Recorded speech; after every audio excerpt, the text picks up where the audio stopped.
Sean Batty. I'm the commanding officer of HMCS Prevost. I want to welcome you on board our fine ship here, and it's a very distinct pleasure for me to participate in the awarding of an Arctic Star Medal this evening. Frankly, this is something that's long overdue, and I thought I would start off by just giving a little background on the significance of the Arctic Star Medal and what it means. All of this is fairly open source, so if you're interested when you go home or you don't believe me, you can Google it and find out that I was right all along. But the Arctic Star was granted for operational service of any length from September 3rd, 1939 until May 8th, 1945. That essentially encompasses the entirety of the Battle of the Atlantic. And the service had to occur north of the Arctic Circle, which is 66 degrees, 32 minutes north, which is very far north. So just think about the very top edge of the Northwest Territories, Inuvik and Yukon Territory, that edge and north of that. Principally, the medal is intended to commemorate and celebrate the service of the service members who served on the ships of the convoys that supplied northern Russia. So we often refer to that as the Murmansk runs, which are some terribly hazardous runs. The weather in the North Atlantic is notoriously rough through the year, but once you cross the Arctic Circle, it becomes far more arduous and something to endure. And to paint the picture a little bit, when we think of modern ships, they're dry ships. So when we sail at sea now, we stay fairly dry when we're at sea. But the gentlemen, like David, served in wet ships. And wet ships meant that they were physically wet most of the time. They were rarely dry, they were rarely warm. They slept in hammocks that would swing as the ship moved through the waves. There would be water on the deck more often than there wasn't. So they endured some significant hardship. In their dress, they certainly weren't issued, North Face parkas and so on. They'd wear woolen parkas, maybe some oilskin raincoats. What I'm trying to get across here was a constant challenge to stay warm and almost a near impossibility to stay wet. Couple that with the U-boat threat that was persistent all the time, and certainly the Luftwaffe were present for much of the Arctic convoys that you'd come across. So it wasn't just a matter of being wet and cold and hungry and lacking sleep and wearing uncomfortable clothing. You were under constant threat from the violence of the enemy, who was a very capable enemy, by the way. So in modern wars and conflicts, we may not have faced such a capable enemy as we had in World War II that David McClenaghan faced. So this medal that we're presenting tonight is in commemoration of that very courageous service. I'll give you a bit of a brief description of Chief Petty Officer First Class's McClenaghan's service here. For those of you that aren't familiar with naval rank and structure, Chief Petty Officer First Class is as high as you go in the ranks. So often we'll say, the admirals talk to God, but the Chief Petty Officers dictate policy to God. And so David was right up there, would have had the ears of his captain on the ships that he served on, and certainly if he spoke to admirals and so on, they would have listened to what he had to say. He enlisted in the Royal Canadian Navy in HMCS Prevost in 1942. The building at the time was downtown on the other side of the Thames. We rode it across the Thames in the 1950s. But he did join in Prevost along with nearly 4,000 other Londoners and surrounding area members of our community that joined the Royal Canadian Navy at the time. Following his training at HMCS Stadacona in Nova Scotia, he joined HMS Sheffield, which is a British light cruiser, a very famous cruiser. Anyone who's keen on naval history or trivia would know that name instantly. She operated with the 10th Cruiser Squadron and deployed from the Home Fleet in Scapa Flow, Scotland, December 3rd, 1943. On the 7th of December, she sailed for covering Russian convoy duties, again the Murmansk runs, and she sailed in company with Belfast and Norfolk. One of her most prolific engagements would have been against the German pocket battleship Scharnhorst, very famous battleship. You've all heard of the Bismarck, you may have heard of the Tirpitz, you may have heard of the Graf Spee at the River Plate, but Scharnhorst and Gneisenau were right up there as far as a threat to Allied shipping and convoy runs. So a very powerful warship.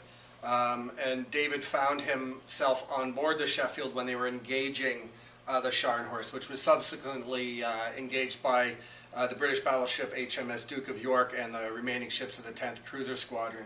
They successfully sunk the mighty German battleship, and to their credit, they saved the lives of 36 German sailors who went overboard during that action. The remaining 1,968 perished. So when you look over here, there's some artifacts over here that gave me goosebumps looking at, where the survivors of that engagement all signed a piece of paper. And apparently there's a documentary here. I'm talking a lot because I'm interested in this stuff. So if I go long, just tell me, stick up your hand or point at me. But after that, and again, we have to remember all of this occurs in gale force winds, sea state 5, which are waves of several meters in height. And so this is not, Mediterranean action where it's smooth as glass with the moon shining light and you can see your enemy on the horizon. This is proper naval warfare. He was then returned to Scapa Flow, and he was present when the King came to visit the ships of the Home Fleet. He deployed to the northwest approaches in the North Sea with Home Fleet. He provided escort for the aircraft carriers when they took action against the Tirpitz in the fjords of Norway, another very famous engagement. And then again, engaging shipping off the coast of Rorvik and Statlander. He was then transferred to the escort carrier HMS Searcher and deployed to the Norwegian waters for shipping strikes west of Narvik. Aircraft from the carrier sank the German submarine depot ship Black Watch in the U-711, which was the last German U-boat sunk in the European theater during the Battle of Atlantic in World War II. Then deployed with the Home Fleets back to Copenhagen, Denmark, to accept the surrender of units operating within the Baltic Sea, and at completion of that returned back home to Scapa Flow. So a very prolific naval resume here with very famous engagements, very famous and important action to not just defeat an enemy but sustain the freedom of the world essentially. So very powerful testament to the gentleman we're awarding a medal here to. Other people you should know are eligible for this medal. The Air Force, supplied air crews, whether they operated off of Royal Navy ships or HMC ships. Certainly Army, if they were acting in defense of merchant vessels, often we deploy soldiers on board merchant vessels to try to offer some defense. And there's some general service and general eligibility to the medal as well, but certainly there is no finer example of service that would merit this kind of commendation than what we see with Chief Petty Officer David McClenaghan. So I think at this time what we'd like to do is invite Tom up, and I'd like to present the medal on David, I'm sorry. David, come on up, David. I knew I'd get that wrong. I think I asked you 3 times, Tom, and I got it wrong. So this is your grandfather's medal here. They're going to want to take lots of pictures of this. I'm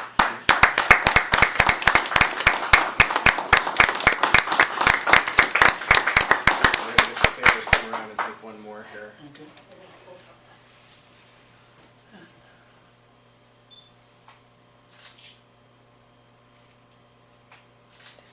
Anybody want to get a zoom in of the medal, or got that later? Okay. Very nice. Thank you. You're very welcome. You'll see veterans wearing various campaign stars. There are 6 of them that can be earned during World War II, and each represents a different theater of action. So whether it's in the South Pacific or the North Atlantic or the Arctic Circle or France or Italy, Normandy or Italy, you'll find there's different campaign medals for each of those areas of service. And I think adding one more to the good Chief Petty Officer's collection there is certainly a very, very welcome addition. And I think I would be remiss if I didn't thank all of the people involved that did the research and the heavy lifting. And some special thanks to Heidi for doing much of the heavy lifting and getting this day to happen.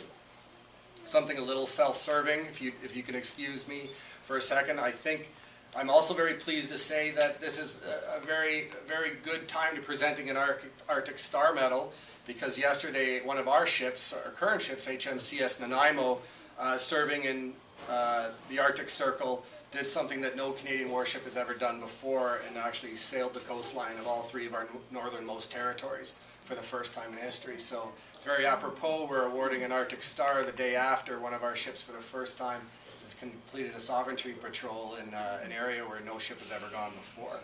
So that's a nice little piece of trivia, if nothing else. But certainly very proud of our sailors on the Nanaimo for doing that. At this time, Tom, is there anything that you'd like to say? Yes, I'm not sure what I have to add, but I think I need to make certain that everyone is aware that all of this was not able to happen without the assistance of Heidi Mackle and Ed Holter. And I'd like Ed and Heidi to take a bow, if you would, please. Take a bow. I guess when one tries to weave one's way through the bureaucracy, you can easily fall off the track or get lost or whatever, particularly when you're dealing with two governments, the government in the United Kingdom and the Canadian government as well.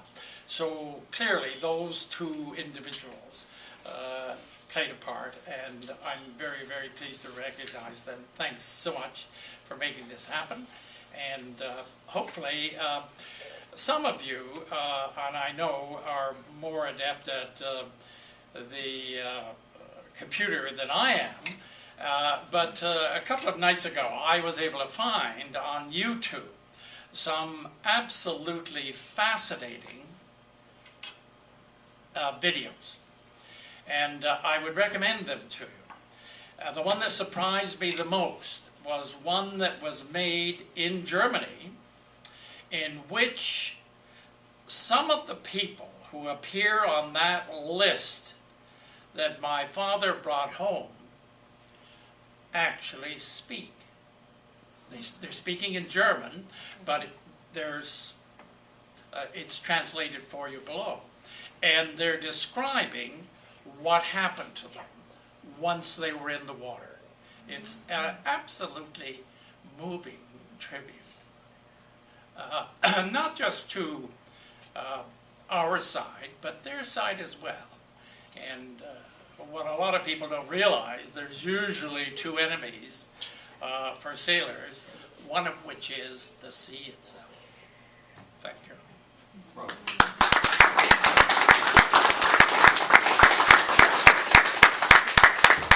Tom, is there anything else? That's it. So that completes our formal presentation for the evening. I invite you to stay as long as you like, and see there's lots of food, and which we didn't pay for. That was all the family's doing. So let's be clear. So please enjoy that. Take your time, and certainly I'll be here for some time to chat and get to know some of you for a little while yet. Thanks very much. Thank you.